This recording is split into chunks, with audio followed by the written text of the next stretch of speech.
Hello everybody and welcome back to weekly replay number 75 with me, Hijack, and today I'm giving you a replay of me in the Leo, the tier 7 Swedish medium tank. Now, this replay is from April 23rd, 2019, so it is quite an old replay, which is fine. And I am going to... and we're on the map Fort. So this map is one that can be easily won and lost depending on how your team deploys. Now, right now, I'm heading up to A6, A7, which I used to like to play on, but since learning that the center pond area, where that EBR and the enemy AMX 1375 is probably more of an important position to take. And this, as I said, I used to play in this position up here on A7, and you can see that I've gone all alone. And here's the issue that you'll run into with this. And the fact is, there's not very much cover when you come up here. If you come up here, if you poke like I'm doing right here, you're gonna see the guys up in A8, but you're gonna take damage from people in the middle, like that jumbo, or sorry, the Easy 8 and 1375. And you'll see that right here as I use the rocks badly, and I get spotted. Boop, right there. And now I'm gonna get shot by the 1375 most likely. So the Leo, the tier 7 tank, like the whole Swedish line itself for mediums is decent. But the Leo itself is a weird one because it's got a really good stock gun, which is the top gun on the STV 74, and it's got a derpy, more powerful, like higher alpha gun with a longer reload. And it's really, I know Sputnik RSS played the Leo, he loved the stock gun, whereas I liked the derpy-ish top gun more for the higher alpha. Now, when you play the tank, the choice is yours. Both will work efficiently well. The only problem is the stock gun and the derpy gun just kind of struggle when you're in the tier 9 matches. But in the end, you know, whichever one suits your fancy. A faster firing lower alpha gun or a slower firing higher alpha gun. Okay, so you can see that I've tucked myself in nicely against the rock, and I did take a damaging shot from the 1375, but I've returned in exchange for a nice 292 and only taking 132. So it was a nice bonus. So I've pushed up to the corner now. I spot a 1374 and I trade once again, 282 versus 163. I get spotted. Now my biggest fear right now is Artie. There are 2 artilleries in the match, and I was not in a good spot. So you can see that there's a lot of tanks down in the 0 sort of area, and they're not, sorry, the 0. They're in the pond area. Now, normally that would be a bad sign that we are losing the match, but we're obviously up 3-0, so it's okay. We've got good support here in the C4 area, which is supporting those guys. Now you can see I'm trying to poke on these two guys, the STV 74 and the Cromwell. I missed my shot there, and I'm using auto aim more ineffectively than I should have. That was a snapshot and a half, and I don't know how that one actually hit, but I'll take it. But then I fall back and I get hit in the driver and some damage from the STV 74.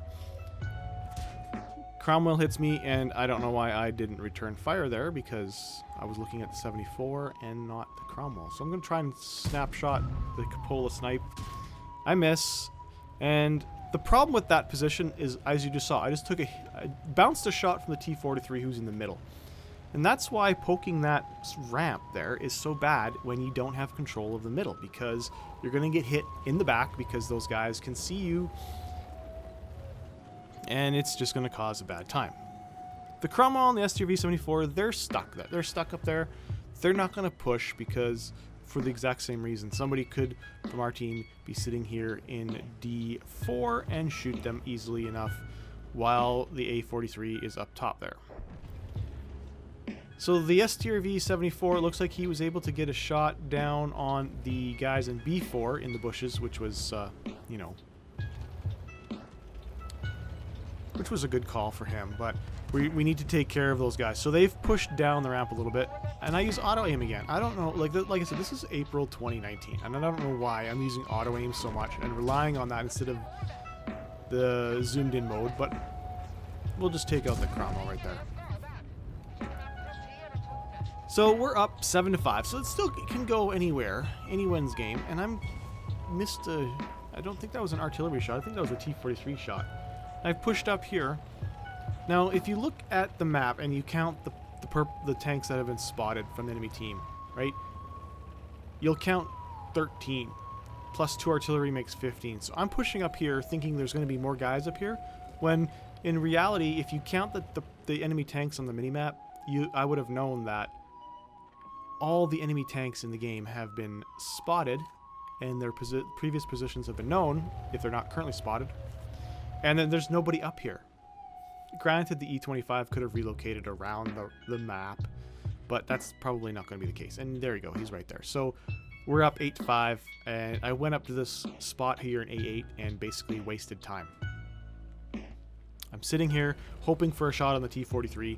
That's never going to happen, because when he comes down like that, it's just basically a pixel shot, and I fire late, and the derpiness of the gun just shows you that it's just not going to work. So the E-25 tries to bully our EBR, and I'm going to get one shot into him. He gets a big blat, and I believe that he dies right there. Yeah, the EBR took him out, because the E-25 is no match for the EBR. Like, the EBR can run circles around the E-25, even though the E-25 is pretty quick. So now I finally move forward up the little trail here. There is nobody else in the middle except the T-43, and he's basically squaring off against an OI, and that's our ONI, and that's not going to go well for him. We've got a KV-2 and a T-29 over in the heavy corner down in the south there. And on a good note, I'm going to use the terrain to my advantage here and possibly get some good shots. This tank doesn't have the best gun depression or gun elevation, but I can make it work using the terrain here. You can see that I've got a peek right through the roofs of the houses. And I'm going to take a shot, and that KV-2 was moving forward at the right time, and I missed. So you've got this long reload now, so I'm trying to find a better shot. He sits still, but as he falls back, I'm able to finesse a shot through the valley, or through the V shape of those roofs, and get a nice shot into the side of him. Try to get a shot on the T-29, and it's just not going to work as he dies. And now, for my biggest mistake, I sit here. Like I said, this is a 2019 replay. I don't know why I was sitting here. It's just one SPG left. We generally will have an idea of where he is. He's on the little archipelago down in the south there of like J9, J0. But I sit here like a Muppet. And I sit here, and the Hotch moves forward, the Oni's moving forward. I fix my turret traverse, and I'm still sitting here. It's 14-7. There's no chance of losing. The only thing that could possibly happen is I get killed. But I sat there for so long, and that basically took away any chances of me getting any other damage or kills in the game. Or points, because I could have capped with the Oni. And the Crusader gets killed. And that's the match. Let's go look at the battle screens. So in the end of that match, it was just a Master Badge second class and a Fire for effect. So nothing too fantastic. 2,000 damage with 221 assistance damage. Overall, not a bad match, but I definitely restricted the amount of effectiveness that I would have had in that match. Hope you guys enjoyed this week's video. If you did, give it a thumbs up. If you didn't, give it a thumbs down. I release a new video each and every week, so if you subscribe to the channel, you'll get a notification of when I release a new video. And I hope to see you again next time. Take care.